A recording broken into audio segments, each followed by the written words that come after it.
Politique, à un peu plus d'un mois du vote des militants, la campagne pour la présidence de l'UMP a bel et bien démarré. En retard dans les sondages, Jean-François Copé est de tous les déplacements. Ce soir, il est d'ailleurs attendu à Caluire, où ses plus fidèles soutiens sont réunis. À commencer par le maire de la ville et président de la Fédération du Rhône, Philippe Cochet, que nous allons justement retrouver en direct en compagnie d'Émilie Deschamps. Philippe Cochet, bonsoir. Alors Jean-François Copé sera ici à Caluire d'ici un peu moins d'une heure, où il tiendra un meeting pour sa campagne à un peu plus d'un mois de la désignation du président de l'UMP. Est-ce que vous pouvez d'abord nous expliquer comment vont se passer ces élections et combien de personnes sont concernées dans le Rhône? Écoutez, nous avons donc 8000 adhérents aujourd'hui au sein de l'UMP du Rhône. Il y aura 14 lieux de vote, donc qui correspondent aux 14 circonscriptions. Et bien sûr, comme maintenant il y a deux candidats, Jean-François Copé et François Fillon, eh bien les électeurs, les adhérents de l'UMP du Rhône, donc choisiront soit l'un soit l'autre à l'occasion de ces élections. Alors vous avez choisi de soutenir Jean-François Copé au même titre que Georges Fenech ou encore Emmanuel Hamelin.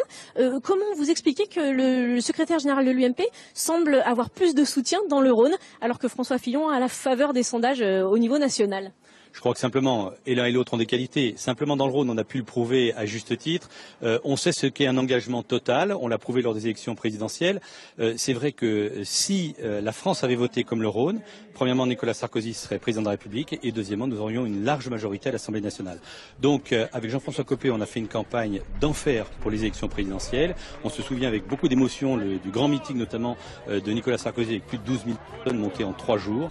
Et nous, ce qui nous intéresse, c'est d'avoir à la tête de la formation politique quelqu'un qui ait tout d'abord la capacité d'entraîner, deuxièmement d'organiser et surtout d'organiser la riposte parce que maintenant la reconquête c'est dès 2014 et on va s'y consacrer bien sûr immédiatement.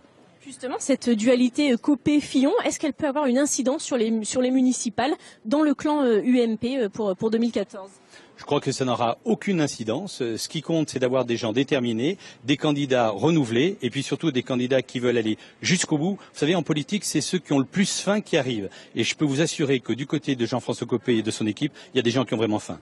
Est-ce que vous avez le sentiment qu'on arrive aussi à un tournant dans cette campagne après le buzz des déclarations de Jean-François Copé sur le racisme anti-blanc, où François Fillon a dû finalement s'aligner? Je crois que simplement, il y a une vraie réalité aujourd'hui. Comme le défend Jean-François Copé, il est pour une droite décomplexée. Ça veut dire que si nous n'abordons pas un certain nombre de sujets, eh bien les extrêmes peuvent s'en emparer et surtout détourner un certain nombre d'attentes. Je crois que c'est tout l'intérêt de Jean-François Copé. Il n'est pas question de tomber dans le populisme. Par contre, il y a des réalités qu'il faut être en capacité d'assumer et surtout apporter des solutions. La grande différence avec certaines autres formations, c'est que l'UMP apporte des solutions et ne fait pas simplement un constat.